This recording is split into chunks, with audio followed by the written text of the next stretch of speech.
Ladies and gentlemen, this is the 12th and final round. Right hand, Golovkin steps in and down he goes again. Unbelievable. Mayweather makes him pay.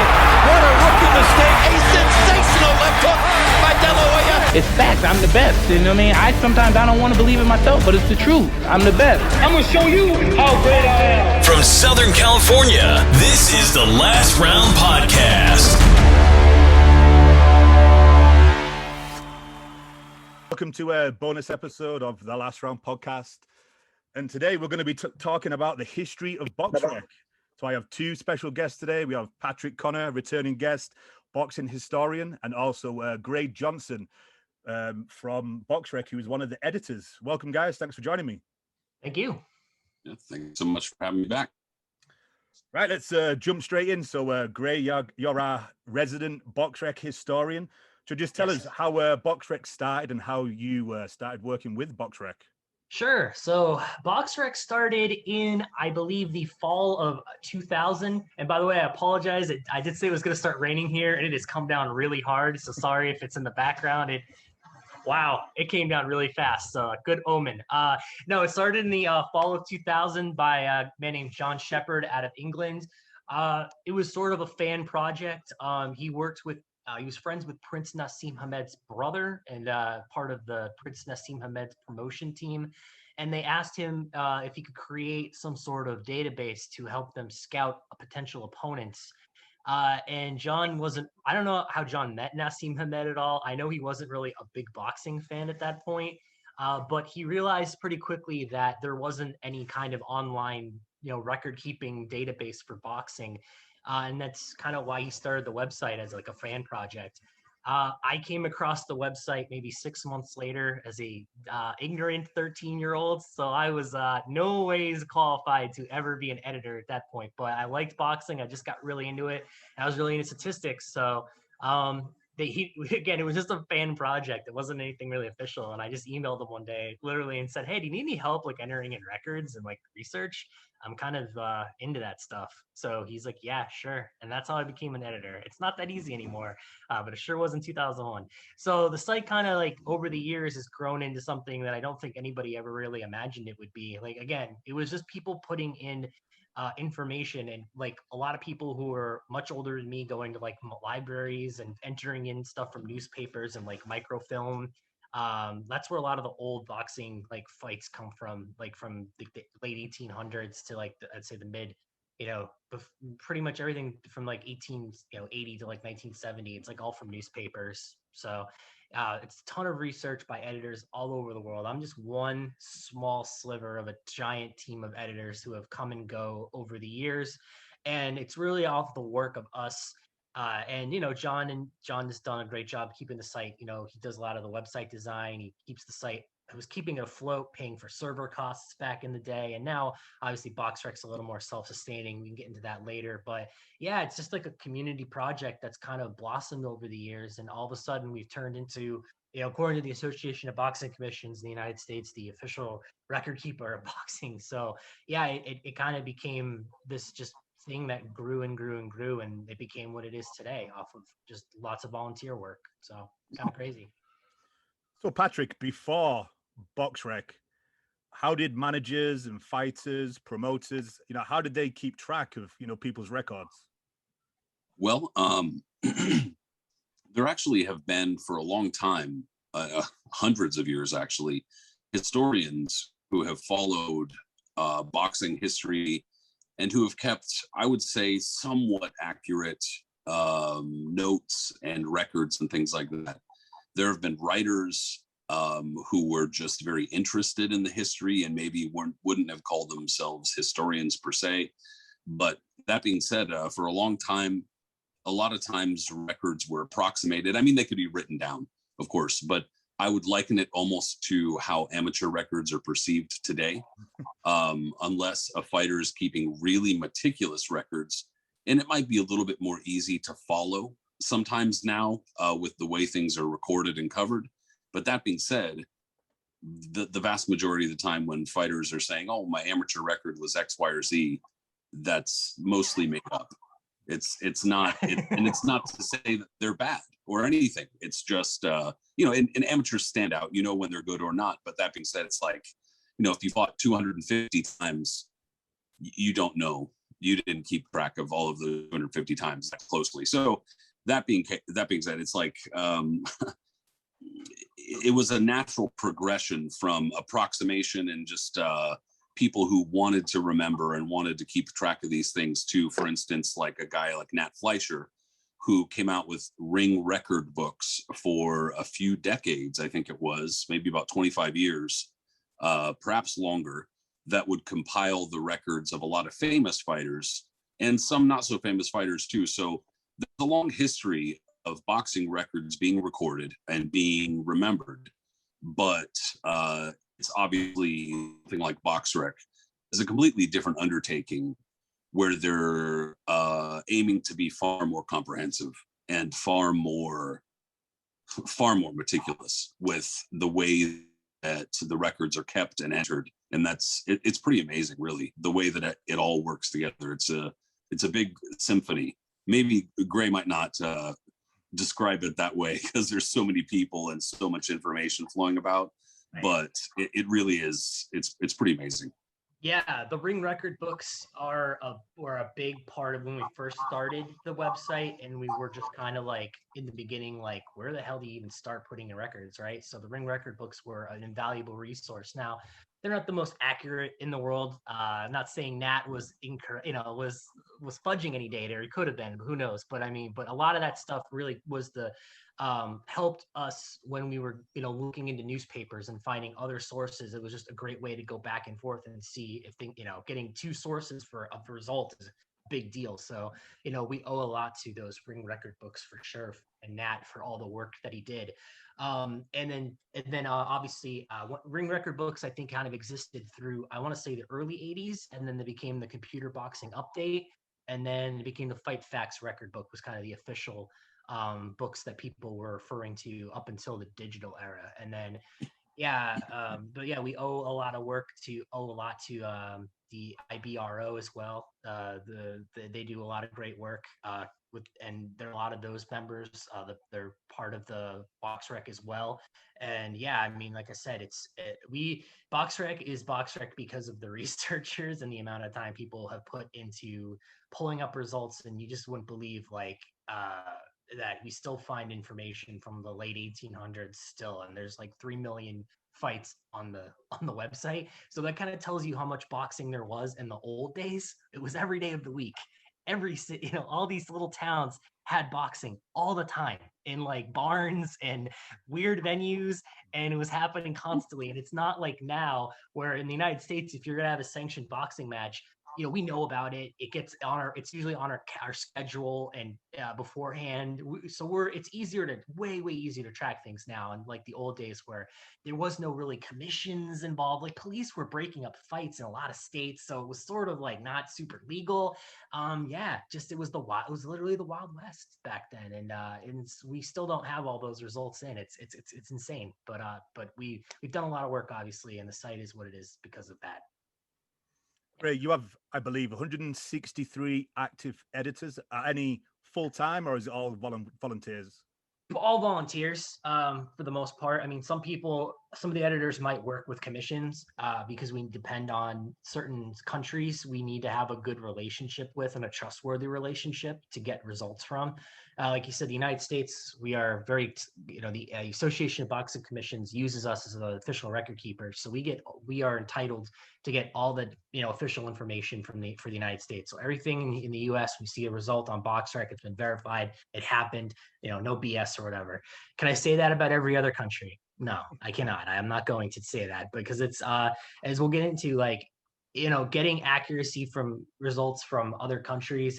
We've had a history of some issues, and it's hard to always build trust when I've seen the site for over 20 years. And there's definitely been situations where we've gotten fake results, stuff that was certainly predetermined and it was almost like a rehearsal, if that makes sense. And you watch two people in the ring and you're like, this was decided ahead of time. I can tell this isn't organic. Nothing's real. And we get weird, grainy footage off cell phones and gyms. It's hard, man. It's hard to tell when things are real and things are not legitimate. And there's a lot of business behind getting records on Boxrec, because the guys build up their records and they'll get opportunities to leave their country, travel overseas for a nice payday. And a lot of times I'm sure on Boxrec, I'm not saying the site's perfect, because I'm sure there are fights on Boxrec somewhere that are probably were, a little bit, I'm not saying completely fixed, but they were a little bit meant to be fabricated to build up a fighter's record, if that makes sense. So it's a little frustrating for sure. We want to have, great relationships with every country, but like we've had the trust has been broken a few times in certain places. So that's why you may see a certain fight not on Boxrec, and trust me, there's probably a reason behind it. That makes sense. I read that there are times that you ask for, corroborating evidence such as scanned passports, medical reports, weigh-in photos, fight videos. Is there any? You don't have to name names of fighters or countries or whatever. Could you give us an example of a country that's kind of lost trust? A country that's kind of lost trust, or if there's a certain fight or an event that springs to mind where you've had to request those. I mean, we've gotten comically fake passports from Mexico. Certain parts of Mexico, like we'll get paperwork and we can tell right away it's been photoshopped, and it's like, come on, don't yank our chain here.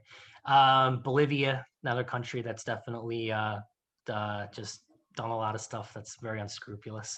I mean, Patrick can talk about this. Like boxing, and historically, there's this tons of fighters that we all know have participated in fixed bouts, and like Jake LaMotta comes to mind. I mean, there are fights of his that we can say this was probably a dive. Primo Canera's not entire record, but probably most of it was built up through underbelly means, I guess. So I mean, you can go more into it, Patrick, but I mean, this is a thing that's been in boxing for years, just trying to build guys up unethically. That makes sense. Yeah, and I think that kind of going to what you were saying too, there are a number of different ways to fix fights, and I think that when you say fixed or something like that, even corrupt, a lot of the time the fairly specific thing that comes to mind is someone, like a fighter, was given money to go down in a certain round or something. That's the classic. Yeah. That's the very stereotypical. I mean, because of a handful of movies, and also it's probably definitely happened. But that being said, there's a number of different ways to fix a fight. There's or if not even necessarily a fight, but I mean, being a promoter or manager and depriving your fighter of the proper accommodations or something like, I mean, it's rigging it towards in favor of one fighter, everything. Right. Exactly. And that happens all the time, every weekend in the United States, 100% on a card somewhere. And it's not a blatant fix like you would think, but that's obviously tilting it in favor, of one fighter, or letting one fighter know about a contract a few days later than they should have, or, there's a whole bunch of different ways to do this. So there are a lot of fighters too who have kind of known fudged records, or fighters whose probably one of the most famous examples of this would be like Connections to the Mob from the 1940s and 50s, where we know there are fighters like Don Jordan who were controlled by the mob almost entirely, and whose careers were guided very carefully. And some of the wins, you go back and there's not much film of these kinds of fights, but then you start looking at them, and then you look at the records of the other fighters, and they started using other names, and it gets tricky very quickly. And so it's a pretty crazy business keeping records of all of this. And even just now, a more contemporary example of, and I'm not going to speak for Gray, but if I were working for Boxrec and he were still around, and I think he still is, but Ahmed Owner from Turkey, that's one guy where if he was applying for a promoter's license or something, I'd be like, wait a second, scrutinize that. Because for instance, he went over and rang the bell during one of his fighters was getting his ass kicked, and there are a number of instances of corruption and stuff like that. It goes pretty deep. The fake name is such a good example. That was like early day Boxrec when we were putting in results for a couple guys, and we were realizing very quickly that there were these records for these fighters with fake, like they would be like, a little over 500 under their real name, and then be like, we got a guy whose like name is Tom Bowles and he's 0-25. Is this a real person? And then we kind of started realizing that, oh, they were just using fake names to go get knocked out in one state so they could go fight in another state 3 or 4 days later. And back before everything was digital, you could kind of do that, like in the 80s and 90s, especially. Like there are, I know Sean Gibbons has openly, who is a boxing personality. He's on Twitter. He's in the Pacquiao camp. He's kind of infamous for having a lot of guys. I know he's probably a friend of the show, right? I'm just saying he'll admit that he's had guys in Oklahoma who have fought under, got guys to fight under fake names. That's what you just did back then in the Midwest, because there were a lot more shows and you could get away with that, and B, there wasn't allegedly that's true. It's never been proven. I like to point out the FBI couldn't prove it. He's innocent. But you could do things like that because there wasn't. I mean, that's kind of like one thing I think Boxrec at least does well is we keep as much as well as we can. We keep a list of fights, who's suspended, who's not suspended. And it's a lot more official now, and it's harder to do kind of those little things. But yes, the fake name Patrick is a classic. Just I'm sure there are lots of guys on lots of pages on Boxrec that are just fake names, and we will never know who fought under the alias. Do you know, Gray, that the commissions look at yours for the medical suspensions? In US, they have to, absolutely. Now, am I going to say that international countries will honor suspensions in the US? No.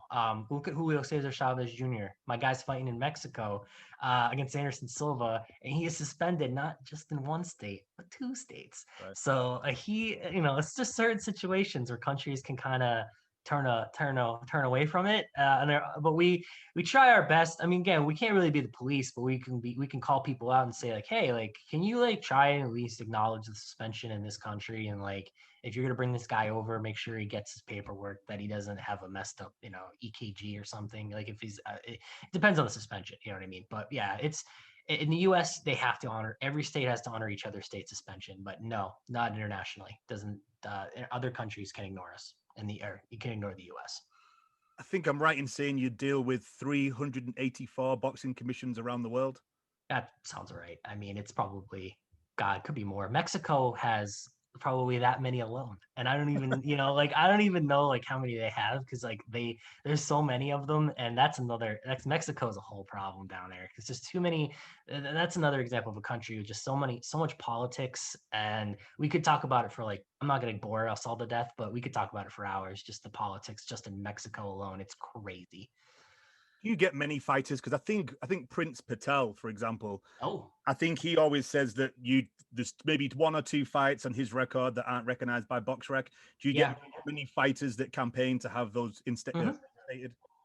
Yeah, I mean, they probably fought in a gym somewhere in Europe or in Mexico, and we got the footage and we were like, no, this show does not qualify to be on Boxrec. We just outright rejected it. So, I mean, that's not my choice. That's the owner of the site can have the right to say, this looks like this card does not look legitimate. This is in an empty gym somewhere. It wasn't in front of fans. These look like they were just people that paid to knock out very, very weak opponents. And they're trying, we want to discourage that practice. I mean, at the end of the day, we can't stop it. And I don't know, I'm like on the fence about that kind of stuff, because I'm like, listen, if you want to knock out somebody in a gym that's a weak opponent, you should own it and put it on your record. And you can have all these 0-10 guys on your record. Like, people can go there and it doesn't make a difference to me. If you're gonna do that, like, I think you should have to own it.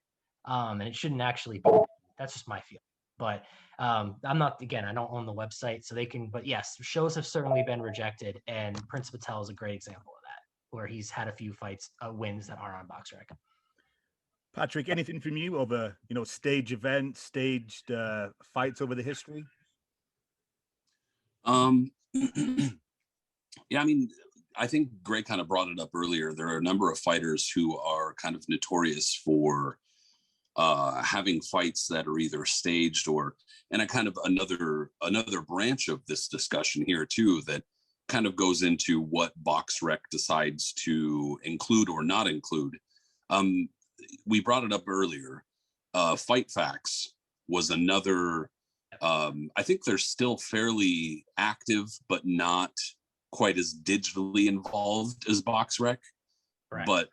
But the whole thing was fax, like operating by fax, fax. Yeah, it was literally fax machines. Yeah. In some cases where you only have a phone line, that might be useful, but generally speaking, in this day and age, everybody has internet, so it's not very relevant. But another system, and it's run by, I believe it's Tracy Callis and a couple of other people from the International Boxing Research Organization, the IBRO, that's Cyber Boxing Zone. Cyber Boxing Zone is a website that's been around for a number of years too. Longer than Boxrec. And a very long time. It's been around a long time. And I remember looking up pretty old fighters, and they have exhibitions on their records where Boxrec generally does not. And back in other eras, it was extremely common for fighters to fight exhibitions. Like for instance, if you go to the Boxrec record of like Jack Dempsey, he's got something like 75 fights that I don't remember offhand, but something like that. But if you go to Cyber Boxing Zone, it's like, 250, 300, 400 fights because it includes his exhibitions. So, there are a couple of different like branches off of that, and it's difficult to really sort through what the staged fights were and weren't unless you actually are able to see the video. That's really the only telltale way. And so Gray got into that earlier where he was talking about where kind of like the transition of entering records and like the believable records too. Yeah, of course, I want to ask you. When sorry, Patrick, I didn't cut you off. I was just going to say, when TV started becoming more popular in the 1950s and especially in the early 1960s, even so, it wasn't televising every fight. It was still only like a top fairly small percent of fighters. But even so, you could still watch those fights and kind of see for your own eyes whether or not they were real fights, what was actually going on. So you're able to kind of see a little bit better, at least toward the top of the sport, what's really going on. But I kind of brought it up in the previous show that you guys had me on, where the boxing that we watch actually televised is a very, very, very small sliver. And that's, again, circling back to what Gray was talking about in Oklahoma with Sean Gibbons and stuff like that, where in those locales, it's just a lot easier to get away with those kinds of things because they're going to be less scrutinized. The commission is generally smaller, a little more inept or more experienced. So even if it's not so much corruption or just, being dumbasses, it's sometimes that is the case, with a lot of these smaller commissions. It's not that they're bad people, that they're just, they don't have that much experience or bigger fight experience or something. Yeah, I gotta say, Patrick, if for a boxing fan that watches boxing on TV, like you said, you're watching it through such a narrow lens and you're not seeing what truly lies beneath, which is the club show scene, the local shows. And I know, Patrick, you've called shows in Oregon. I've been to shows in New Hampshire, smaller commissions. So I think we both can understand that it's not what you're getting. Boxing fans get a very filtered version of the sport when it's on Showtime and all those other channels. But one thing I wanted to ask you, Patrick, I want to get your opinion as a historian. So you mentioned that obviously we can use, boxing wasn't really televised till the 50s, and video is so important now. When we do record keeping, we have some stuff to go back to, but a lot of times we don't have video and we have to depend on what we call newspaper decisions. And a lot of times boxing matches would go the distance and they wouldn't really have an official result. And you have to go based on what the writers put in the newspaper, like they would award the winner. And I want to talk to you about that because I always kind of was like, I don't like newspaper decisions because I always am like, well, what do we know about the writer? Was he racist? Did he know anything about the sport? I kind of wonder what the intentions are. And I want to get your thought, Patrick, on what signing a fighter a win based on newspaper coverage, because that's what they did back then if the fight went the distance. Yeah, I've noticed actually going through, I think probably the easiest example is obviously going to be Harry Greb. Yes. You could hashtag Harry Greb for this show too, Michael. That might help. Yeah, hashtag Harry Greb for sure. Yes. That might get some of both the supporters and extreme haters. But Pittsburgh Windmill brings out a lot of emotion on Boxrec. He's a polarizing figure, or at least the idea of venerating a fighter without any video. It's a polarizing idea. Yeah. But It's actually, I think it's funny you asked that, because needless to say, I spend a lot of time on Boxrec. I don't know if y'all are looking at the IPs or something, but you're probably like, damn, there's somebody in the Pacific Northwest who's like burning this joint up. That's me.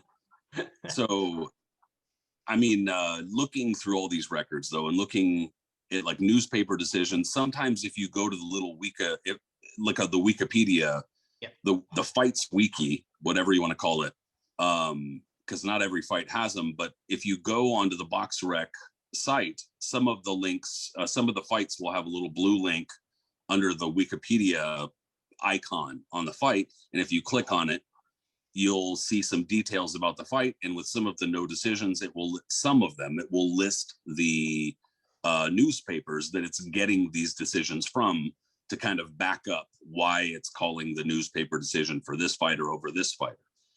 Some of them, it's kind of tough to say, and it's almost like a little bit of a judgment call, because, and I mean, this might be something that's super boring to a lot of fight fans, even just listening to me ramble about this. They're like, what the fuck is this guy talking about? But like, it is fascinating. It's, to me, it's fascinating, because it's almost like, well, where are you getting this from? Well, then, like, if this fight happened in Pittsburgh, then they're pulling from a bunch of papers, generally speaking, for in and around Pittsburgh, so that they can kind of come to a consensus, like, all right, there are like 12 results, 7 of them are for Harry Greb, 3 of them are for the other guy, and the other ones are draws. So where do we go here? And it's like, you don't really know. So there is some kind of subjectivity in that. And in some cases on Boxrec, they don't count those newspaper decisions toward the final record. And so I think that that's kind of like the middle ground for, what they've done with the records on Boxrec, so that, like, they don't tabulate them all together, but you could still see them on the record.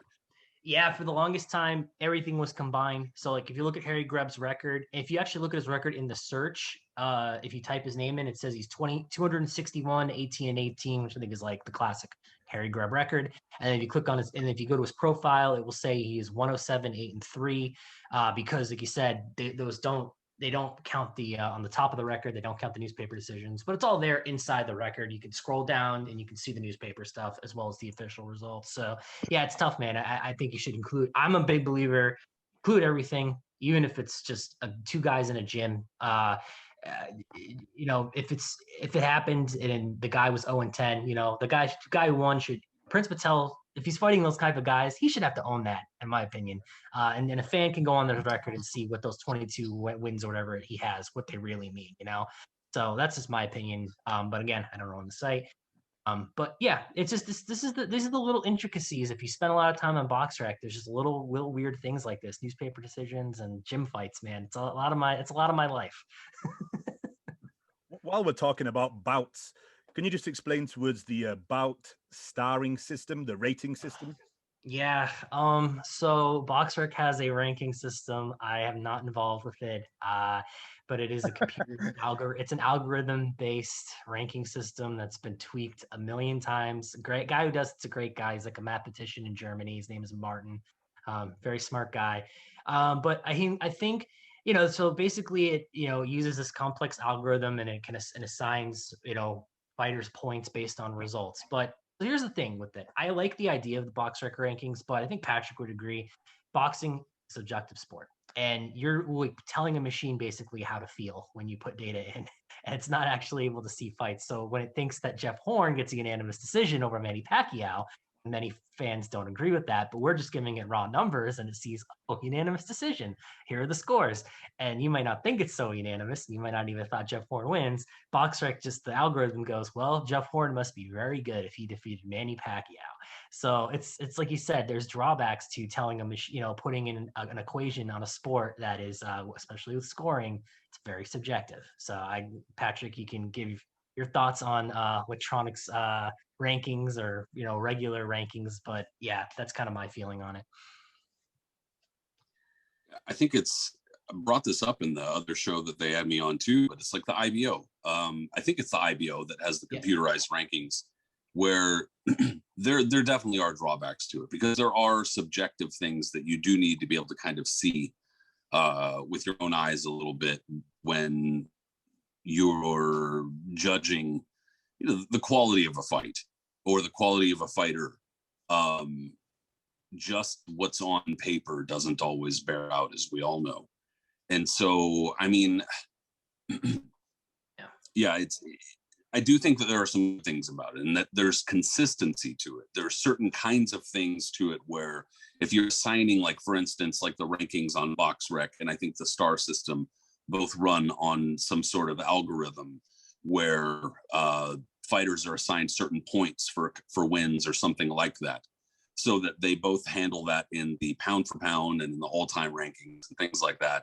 And so there are good things to that where, like I said, there's consistency to how things are ranked or how fighters are assessed or fights are assessed. But you also see the drawbacks in that when you go to like all-time rankings and you start looking through there and go, what? Like, you know, Joe Calzaghe is like number 4 or something, or, you know, things like that. You're like, what? But it doesn't really make a whole lot of sense. But there's no foolproof way. Yeah, I mean, like, I always tell people about the rankings. I go, look, I know it's not perfect, and I know you go, why is Josh Taylor number 4, number 1 at 140? I saw that today, and I wept a little inside. And I say, listen, like, I don't get caught in like the minutia of like where a guy's ranked, like exactly ranked. I'll just say, like, if they're Boxrec, to me, like if they rank someone in the top 10, they're probably a top 10 fighter. If their number is around, you know, in the top 25.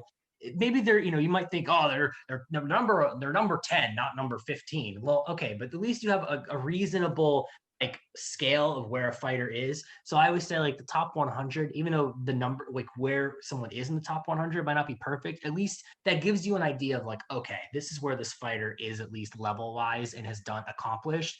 So I think like if you look at like the top 100 of every division, you're like, yeah, that's pretty fair. I mean, there's not like anybody missing, you know? So I always say it's at least a barometer of where you could probably guess where a fighter is if you're trying to compare to people. But yeah, like if you're trying to do exact number and rankings, I just don't, for me personally, like I don't get caught up in that stuff. I don't care. I just am curious, like, okay, who's around the top 10 these days? You know, like that's what I'm looking for. It's just like, give me 10 names. And I don't really care who's in what order. I'm just curious, like, who are the top players, if that makes sense. And I think Boxrec at least does a decent job of telling you, like, here are the top 10 players of each, you know, fighters of each division. So, but are the number ones perfect all the time? No, they're not. Don't worry, I'm not. I'll admit that. And this is somebody who's on Boxrec 24 hours a day. So. Hey, could you we kind of moved on to the ranking system there? Could you kind of break down for the listeners how it actually works? Where to get the points from? Like where you get the point. Okay, so I mean, yeah, basically like you get assigned points based on like your performance. So like if you knock somebody out or win a unanimous decision, for example, you get an X amount of points, as opposed to winning a fight by a majority decision or a split decision or by a draw. So there's just different points assigned to each fight. And the other thing too is there's an activity rule. So it's like, if you haven't won like a significant fight, significant is such a subjective word. So I don't know like what the algorithm, I don't build the algorithms. I don't know what the algorithm considers significant, but I know like if you don't beat a fighter of a certain level by like 18 months, it's going to knock you down the rankings. So I think like it's very much like what you've done lately is weighed more than what you've done over your whole career. So that's why I think Josh Taylor got knocked down a little bit, for example, because all he's done in the last 18 months. And I understand COVID, that's a big thing. And I try to explain that to my boss, like maybe it should be 24 months, maybe not 18. But really all Josh Taylor's done the last 18 months is he knocked the guy in Thailand, the Thailand fighter, with a body shot and was in the ring for like 90 seconds, as opposed to Regis, who's been a little more active. So and at the end of the day, the Ramirez Taylor winner is the number 1 fighter, like in the division probably. So it's fine. It'll even itself out. The world works out. But yeah, the activity, the activity rating is also really important. People need to keep that in mind, that it will punish fighters if they do not have quality wins in the last 18 months, or haven't fought in the last 18 months. That is one of the things that's been added recently. So it really weighs more on recency than whole career. Patrick, your view on the rankings? Well, obviously Gray knows a lot more about how the rankings work than I do. But I think that I agree with what he's saying, and the overall trend is kind of like what you're looking at, and probably what you should be paying more attention to. You get 10 or 15 boxing fans together, whether on Twitter or Facebook, in person, whatever the case may be, you ask them what their top whatever is going to be, and they're all going to be different. Oh, yeah. So if you're hyper focusing down on every little ranking, one by one, in my opinion, that's just kind of a waste of time. And I think that the better idea, like Gray's saying, is that if you're looking at the top 10, 15, 20, whatever chunk, if you're looking at that kind of chunk of fighters, it's usually going to be kind of accurate, that trend. And I think that that's probably more important, and that I would agree with that. Yeah. I just say, like, if you're on the site, just see, you're curious, like, who the big players are, and if you're just somebody who's like kind of trying to follow the sport, and you're like, who should I pay attention to? I say just look at that top 25 list, and usually it's pretty fair who's in the top 25. Most of the time, you can say, all right, at least these top 25 fighters have done something to deserve to be there. Maybe there's once in a while a name that's sitting outside that may be ranked a little higher, should be ranked a little higher, but I think for the most part it gets that part right. Now, exact numbers, like I said, not always perfect, but yeah, we try our best, and it's a good. I mean, also keep in mind too, it's a predictive system, so if it ranks someone, the algorithm truly believes that if a fighter is ranked higher than another fighter, it's because they think that the algorithm believes that fighter could beat everyone below them if they were in a one-on-one fight, which is crazy to me. I don't always think that's right. I think Josh Taylor would beat Regis in a rematch. That's just my personal opinion, but I'm sure it would be a close fight. But that's just an example. But that's really how it's a predictive model, and we've run numbers, and it does predict the winner of a fight like over 80% of the time, which is crazy to me that you can even apply something like that to such a sport like boxing. But it is frighteningly accurate sometimes on fights that I am like totally, the algorithm's going to be totally wrong here. Like this is no way. And then it will be scary right. It's nailed a lot of upsets. I'll just say that. And I think one little project I'd like to do to give it more, to get fans to understand the algorithm more is I think I'm going to start tracking, I know it's not really public on the website, but I'm going to start tracking how well the predictive model does on title fights. I think people would be really interested in that. So I think I'm going to try, a little project for me to start working on. So we'll see how good the algorithm really is. Are we allowed to see the predictive? Could we do that? It's not super, it's not like on the bout, like on the, if you go to Boxrec and you click on the event pages, it's not on there. But if you do the, I think it's called the what if you click on that tab, is that available for the public? I want to say it is. I don't know. Maybe it's not available to the public. Oh God, I'm sorry. I always have my editor login, so I always forget which features are available to public and what aren't. But I think if you go to boxrec.com/what_if, you can check out how two boxes would compare to each other. So, and I think that's one way you can see what the algorithm would think. But I want to start showing the public, like, here's what it thinks, and we'll see how well it does. If that makes sense. I never knew that. Yeah.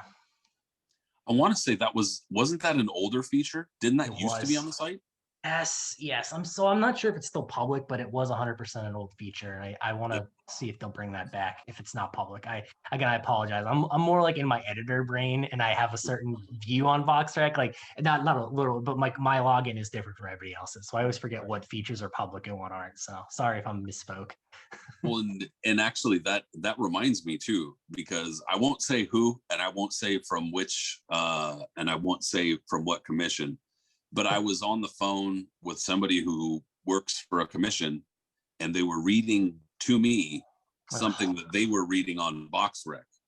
And I was like, you're reading stuff that I'm not seeing. Yeah. And I was like thinking to myself, okay, obviously you have some sort of access that I don't have, and you're kind of spilling the beans on that, dumbass. What are you doing? Yeah. But yeah. it was, so I mean, now that that's out there, yes, the commission can see what the predictive model says on certain fights that are being proposed. So it will say percentage chance of a fighter winning, percentage chance of a fighter being knocked out. And I tell commissioner that needs to be edited out. I didn't. No, that's fine. I don't care. I mean, that's out there now, so I don't care. But no, here's the thing with that. I always tell people, I'm like, this is just a model telling you how fair a fight is. But it's, again, this is an algorithm. It doesn't know. It's never seen these guys spar. It has no clue what the real world is like. It's just giving you guidance.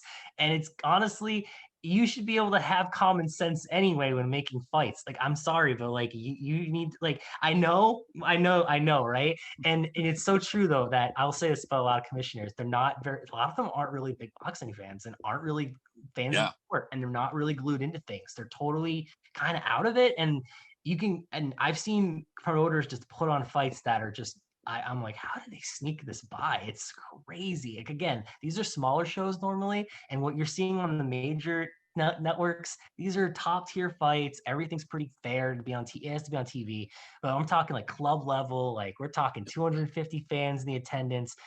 Most of them are friends of one fighter. You just would be amazed sometimes of what really gets passed by. So you'd think that people would have common sense when matching up fights, but yeah, they need an algorithm or an equation to give them a little indication. So like you said, Patrick, yeah, they can see certain things, and we give them a little help in making judgments. But again, I always say, like, you need to be, at the end of the day, you should be able to put these fights together, and you don't need Boxrec to tell you that. So you should know how good a fighter is.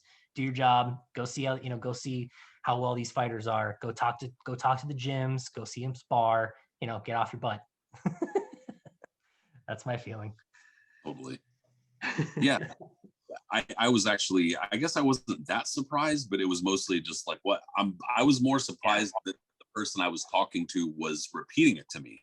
And I was like, and it also, it kind of echoed what you were talking about, that it's funny because it might seem like what we're saying is not really that related to Boxrec, but since you said earlier, you guys talk to a lot of commissions. You're constantly in contact with commissions. And so a lot of what's being entered is as a result of speaking with commissions and commissioners. And so, I mean, it's fairly interesting to note that a lot of the people that you're going through, perhaps not the actual people that you're going through, because I would imagine there's probably regular people from commissions. But that being said, executive directors, yeah, right. Usually, right. But there are going to be people who, like the state athletic commissions, are kind of not that into boxing, or they don't handle boxing that often, and they're more used to handling some other major sport or something. Yep. So, I've had commissioners or people who are representing commissions say, "What? How could that possibly happen?" And I'm like, wow, you must be really new to boxing. You must not have much experience with stuff that goes on. Yeah, no, 100. You're so right, Patrick. It really varies state to state, but some people are really in tune to boxing, and some commission. I mean, again, these are government appointed jobs, so I'm not naming names. I'm not saying anybody here, so I don't want to get in trouble. But like, some of them are, like any government appointed job in the United States, it's some of them are favors, and so a lot of times these people get paying jobs, and they don't necessarily are qualified to be on an athletic commission. That's not just boxing. I'm talking, MMA as well. They regulate MMA too, and like bare knuckle and all that stuff. It's all regulated by the boxing commission or athletic commissions. So yeah, a lot of times people are very knowledgeable, and sometimes they're just frankly not. So you get a mixed bag for sure working with commissions. Great. The belts that are recognized on Boxrec, how do you go about? Because I think you recognize the IBO, but we don't really see the Ring magazine on there.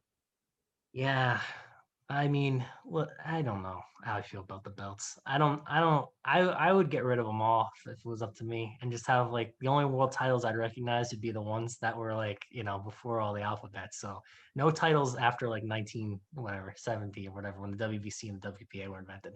Nah, I know that's my perfect world, but I know I can't know. It's not how it works. But I don't like to me, it's like I don't really like recognizing titles outside of the major four. Sorry, IBO. I guess IBO, you're all right. Maybe IBO, but like, I don't like recognizing like the minor belts either that the major four organizations have.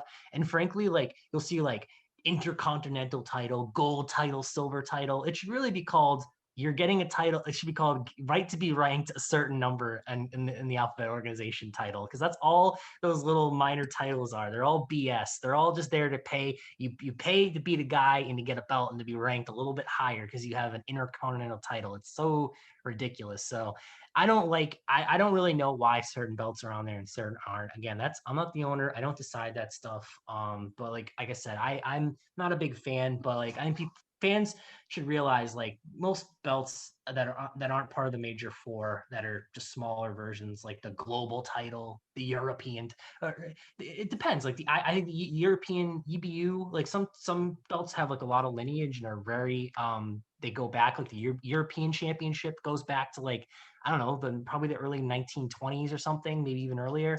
The NABF, the North American Boxing Federation, has a very long lineage too. I respect that title actually a lot more than I respect a lot of the major belts. So it really, some belts have a lot of great history and lineage, like the British Boxing Board of Control. The British Championships go back hundreds of years. So I respect that stuff. But I do not respect the Continental Americas Championship from whatever local, whatever major organization. I know that's all phony. Those are belts just to get a little sanctioning fee and a ranking. So that's hard for fans. They're just new to the sport, right? And they're just trying to learn about things. And they see all these belts. They're not going to know the difference. When you put on a club show and you announce that there's a title in the main event, I watched the show. A guy won like a minor WBC title, and it was like he just knocked out, Anthony Joshua. Like people don't know the difference, man. It's crazy. I think Patrick would agree. Like, the belts aren't what they used to be. So I don't know. That's sorry to rant, guys. I don't mean to take up the whole conversation here. But that's just my feeling. No, I think that it's not only confusing for not just new fans, but even established fans. At a certain point, I kind of just stopped. I'm not going to say that I don't pay attention to belts at all. That's not really true. But at the same time, I'm not, like, for a number of years, I could tell you who the title holders were for just about every division at any given time. But it's gotten so complicated now, especially just for a number of different divisions. Not every division, but some of them, the sanctioning organizations have several champions in more than one division. And it's gotten so convoluted and ridiculous that it's just that, like, I don't even really have the time to pay attention to who's what. It's not disrespect. It's just I hear you. I'd rather just focus on, like, I know who the best fighters are, and I want those people to fight. So it doesn't, to me, it doesn't really need to be a whole lot more complicated than that. But unfortunately, in reality, it is.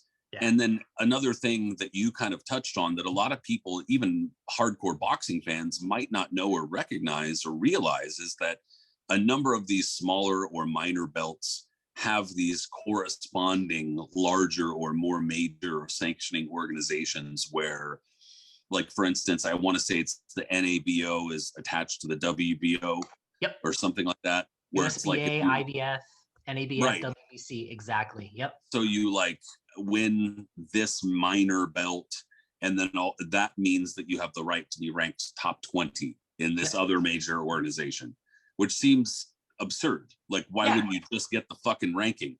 Like, no, like people, like, I know, like, there's a lot of discourse on terrible IBF mandatories, Patrick, and I think like, why does a guy get to be in a title eliminator? Well, he won the IBF European Championship and he defended it twice, or you know what I mean? Like, like, it's crazy, man. It's like that's all fans. I'm always like, how a guy becomes a mandatory? It's because he won some minor belt and defended it against a bunch of very subpar opposition. It's insane. Yeah, so it's like this series of belts, like escalating belts. It doesn't make any sense. No. And so you're left to kind of parse through which one means more, which one's the best, or which one has the most lineage or history. There's a lot of history behind a lot of them. And so, it's very complex, and it's needlessly complex. But once you realize that it's all just an exchange of money, then it becomes a lot clearer. It becomes a lot clearer that, like, a lot of these organizations are like, well, we're nonprofit or we're not for profit. And I'm like, bro, you're having a yearly massive convention in Cancun or wherever it is. Why is that then?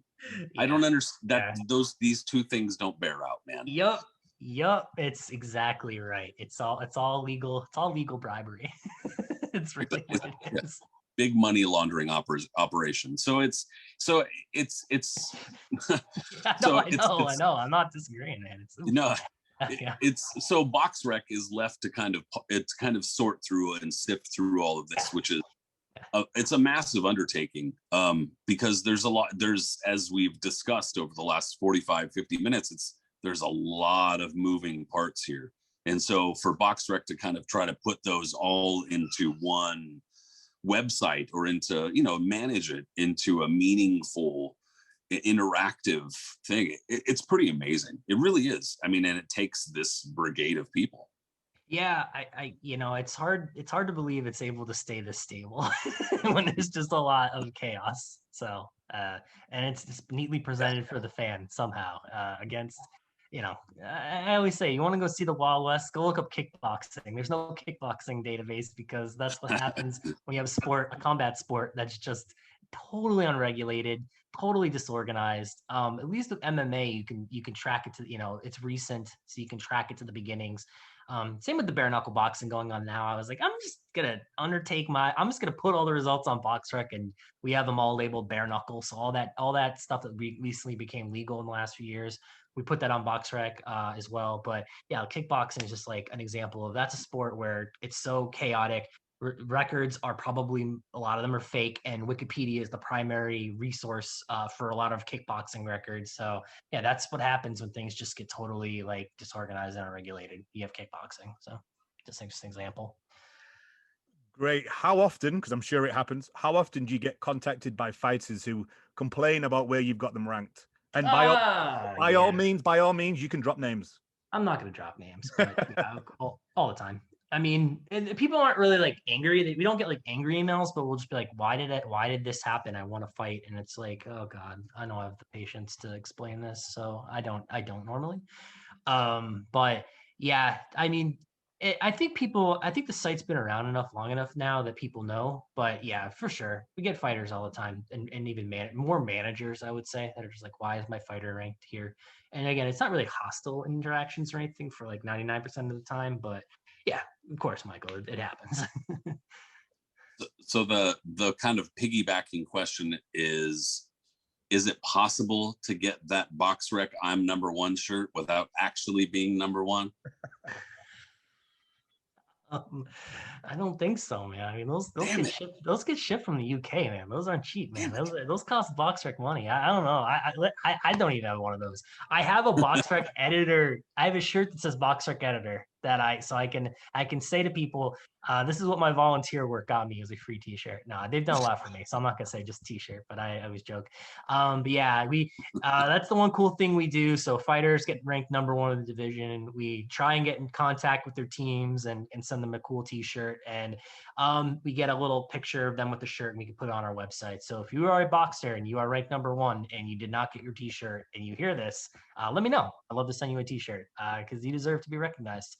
And we've had everybody that you would think of as pretty much given us a picture with the shirt. So I know Ring City just did a card recently with Amanda Serrano, and she had on the shirt. So and her opponent was also ranked number one in her division.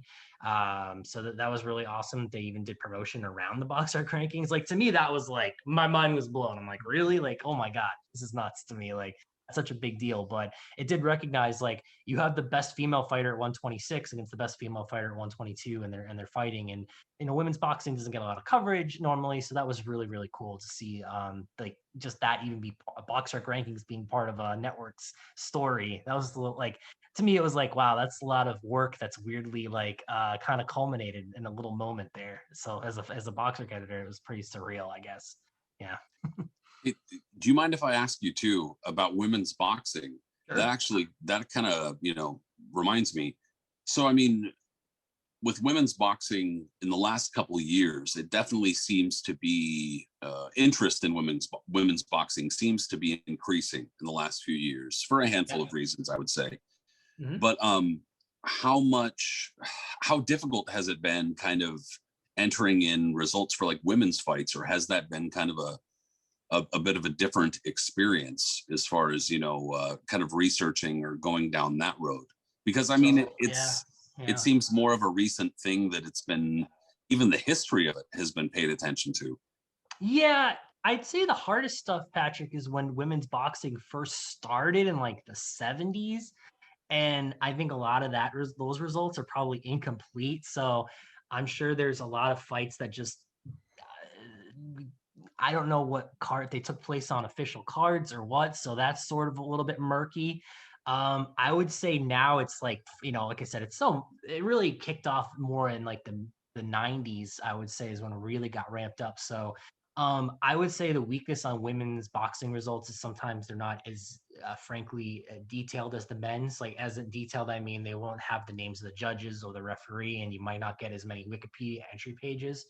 And I would even argue that women's boxing was more popular in the mid to late 90s than it really was in most of the 2000s. Like it kind of went through this, it got popular a bit with Christy Martin and Layla Ali. And I would say it kind of really went into a black hole for a while. And it really hasn't, it was that class of like 20, the first Olympic class of when they allowed women to fight in the Olympics was really that when they started going pro, is really when the sport kind of kicked off again, because a lot of these women's fighters have had amateur careers and now they get to go pro and there's money behind it. But I really don't think fans realized there was like this black hole for a while after like in between like Layla Ali retiring and Katie Taylor. So, I mean, that's like a good, almost not saying 10 years, but it was really like you can go back and you'll see like ESPN2 had more women's fights on TV in the early 2000s and in the late 90s than they did in like 2010.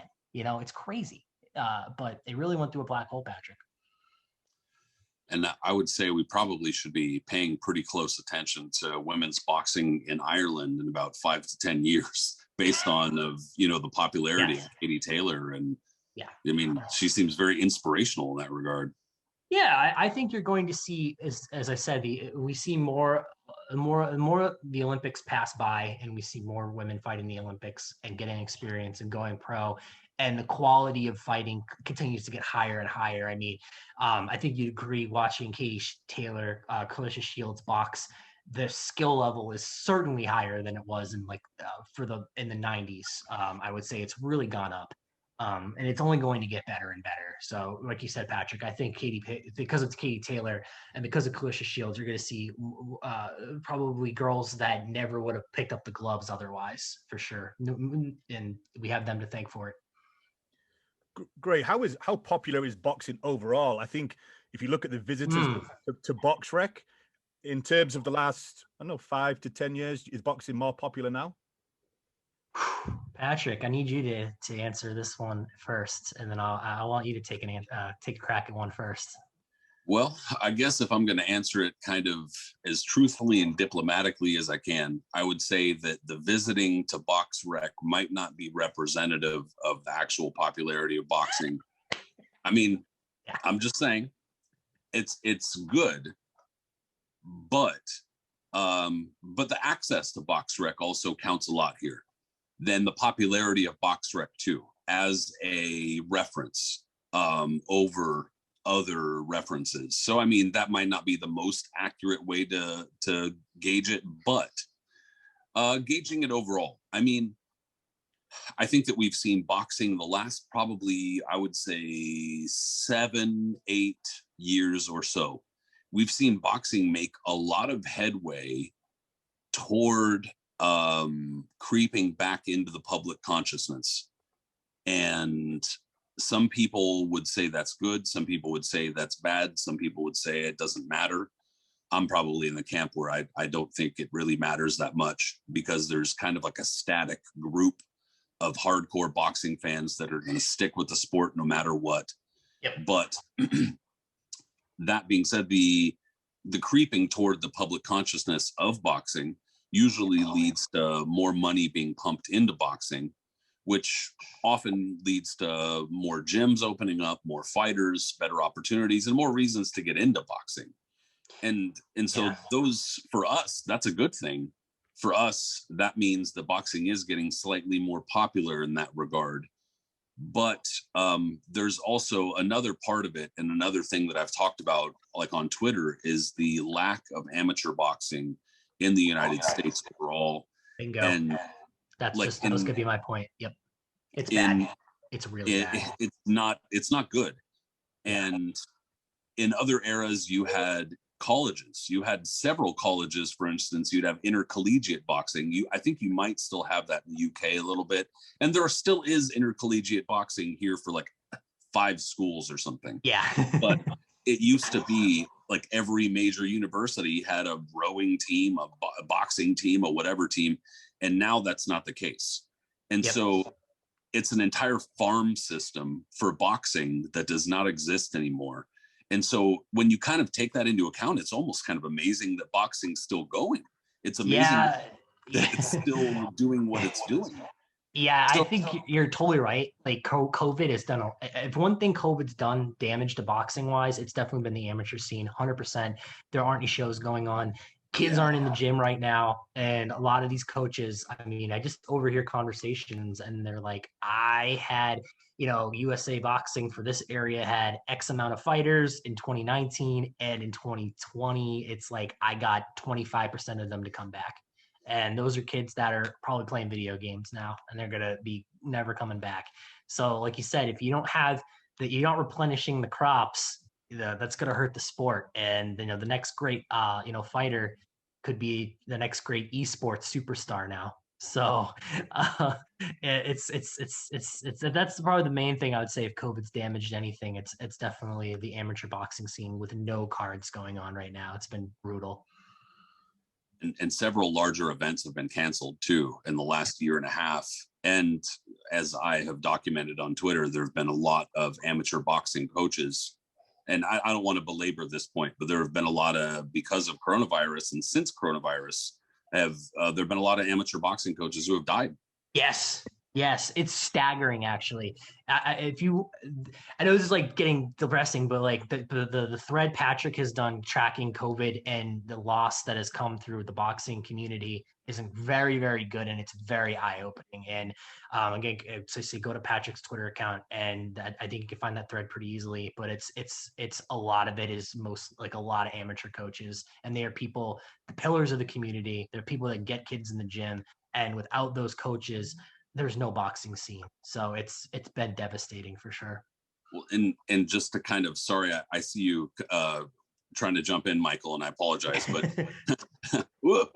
but I was just going to say, despite all of this depressing stuff that we're saying, like I said, it's amazing that boxing's going the way that it is. And it's amazing that it still kind of seems to be ticking up in terms of popularity. You can blame Jake Paul, you can thank Jake Paul, whatever.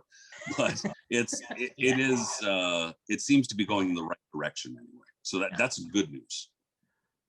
I was just going to jump in and say, Gray, I imagine you can see the traffic from all the different countries. I would imagine Great Britain, USA, and where else are the top countries that visit Boxrec?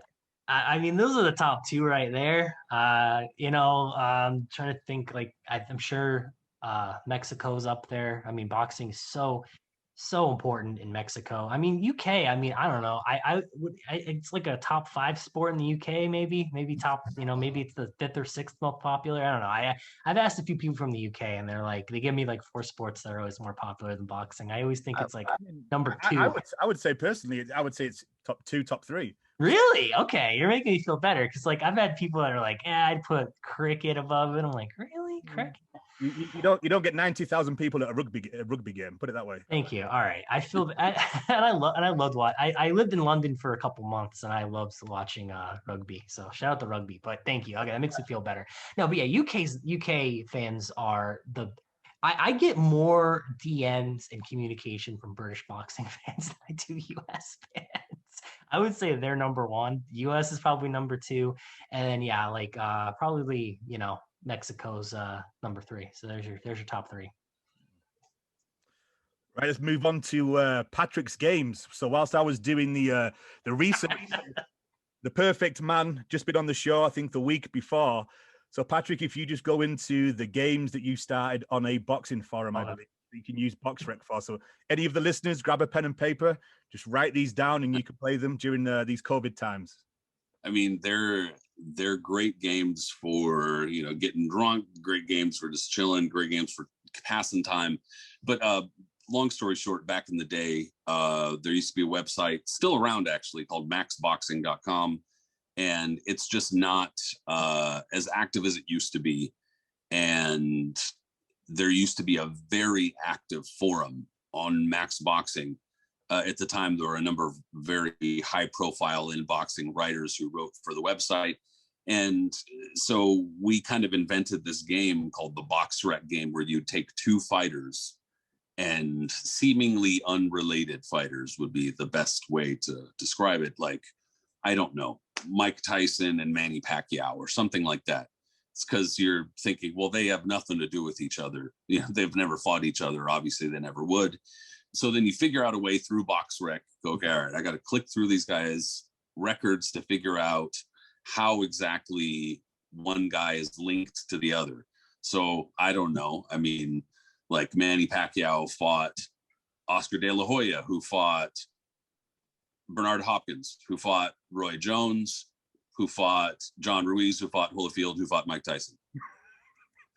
So, I mean, like, you know, like that. So, but you could do this with almost anybody. And that's, I mean, the thing is that it might take a lot of steps, but that was the challenge, was to try to do it in the fewest steps or something like that. And that was the whole thing, that's the Boxrec game. But then also going through and reading records and all this type of stuff. Gray talked about the fake names earlier, and we talked about the weird records, but I started noticing just the craziest names. Like, I mean, there's funny names, but there's funny names and there's fucking ridiculous names. Like, how in the world can you fight under fighting cock or something like that? I mean, how in the world can you fight under like battling pussy? I mean, these were like real. It doesn't, I don't know, dude. This was how these people were apparently going into fights, but I don't know. So these two, finding the funniest name, and then the Boxrec game, the 6 degrees of separation or 6 degrees of Kevin Bacon type of thing. You could kill hours doing this stuff. We need boxers to start fighting under fake aliases like Kid Diamond. That's like the last one I can think of where it was like, that's just his name. His name is Kid Diamond. We introduced him as Diamond.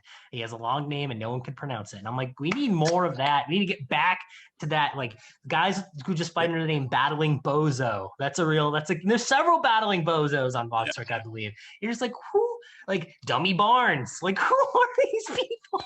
Like, why were they fighting under names like this? You gotta have Sailor Burke, Fireman Jim Flynn. Like, so they had their professions was in the front of their names too. Like, I'm fighting, Marriott Chef Steve. Like, that's what I want. Like, I want us to go back to that era of names. Let's stop going by your first and last name and fight under aliases. I don't know how you feel, Patrick, but let's go back to the old days. I like the pageantry. I like when fighters do the big ring walks and the like. I love that type of stuff. I like that kind of thing where, to me, some of it, I guess, is going overboard. But I would rather it go overboard and show that it cares and show that like they're putting effort into this and then they're having fun, than for it to be some stiff corporate environment, which in a lot of corners of boxing is kind of what it's become. Yes. So it's. I like that kind of stuff. And I also get, from your perspective, you could probably appreciate why fighters do not fight under aliases anymore, because it's pretty tough to track. And, it's a nightmare. Legally, it would be ridiculous, but it would be fun. That's for sure. And there are a number of fighters. Yeah, Almazbek Ramkulov. Nobody could say that. So they're like, guys, Kid Diamond. But Kid Diamond. That's how we market him. Kid Diamond. They just like looked at a bunch of cards and they're like, you know what? Yeah, Kid Diamond. That's money. That's like the last one I could think of where they just marketed. That's a good one. Specific name, yeah. So, Gray, going forward, what is the future for Boxrec? I know that you've recently added bare knuckle, like you touched on. Amateur records are now on there. Yep, amateur records. Patrick mentioned a nightmare to put together. I've discovered as I've been putting amateur records together that fighters love to embellish their amateur records. They really do. Some of them, a handful are legit, like Katie Taylor's amateur record. It's like 172 and 12 or whatever it is, very legit. Like, that's totally real. That's been well researched by a guy in Ireland named Joe O'Neill. Shout out to him. He's on Twitter. Great guy. Just became an editor a few months ago and he's done a phenomenal job. But so there are a few countries where their amateurs record keeping is really good. The US, they use like passbooks and stuff. And it's like it's not, I don't know like what they really have a database or whatever. So I'm learning a little bit about the amateur scene. It's interesting. So if a fighter claims they have an amateur record of like 180-1, unless they're like Lomachenko, it's probably not true. A bare knuckle, yeah. There's under like 5 losses. It's usually a lie. It's probably not real. Yeah. Yeah, it's like, guys, most amateur fighters are like 60-40 in wins and losses. Like, that's how it really is. Yeah, like you said, so yeah, bare knuckle, we've been trying. I mean, every time there's a bare knuckle card, there's not that many to keep track of, which is actually really easy. But so we're doing those results, trying to get kickboxing results on there too. But that's like, it's more me trying to just track fighters who are pro boxers who have done other combat sports. We're never going to go into MMA because there are other websites that do a 100% better job than we ever will at tracking MMA, and they've been doing it since day one. That's their turf. We'll never touch that. Other things I think are in development. I'd love to see hopefully a mobile app, something that just looks good on the cell phone. I know that's kind of like on the wish list, and I know like a more website redesigns are in the works. More analytics for fans that you dive in a little bit deeper. I think you'll hopefully see that in the next few years. But keep in mind also, Boxrec is like, the coding, it's like a 2-person team, so it goes slowly. We try our best, but again, it's not a giant operation. It's truly a mom and pop. Literally, it's a family. It's a mom and pop operation. They're the ones that actually run it and financially benefits from it. So it goes a little, we try our best, but yeah, it's not this big corporate operation where we can just whip out these new features. I'd love to see that, but yeah, let's say those are the future. I'd say hopefully we'll get a mobile app out. People always are asking, when's my mobile app coming? We know we're working on it. And Grace, if anyone has the free time and they're listening to this, and you know what, I'd like to help Boxrec out. I'd like to volunteer and be an editor. I don't email gray@boxrec.com. We'll talk. That's all I'll say. We'll talk. But yeah, I don't know if we're going to take on more editors right now. It's more me. I recruit people that I know can do it, and we'll do a good job. So we're very it's become a little more of a close circle, for better or worse. But if you're interested, shoot me a line. DM me at BoxRecGray if you're interested. Well, guys, just want to thank you both for your time. Gray, if you just want to tell everyone where they can find you on your social media, anything you've got coming up, like your podcast, any other ventures. Yeah. Well, thank you, Michael, for having me on your podcast. Always love to talk. And sorry if I don't like, for me, it's just like getting to talk about boxing. I'm in a circle out, like in my real life job. I don't do anything in boxing. So this is like a treat for me always.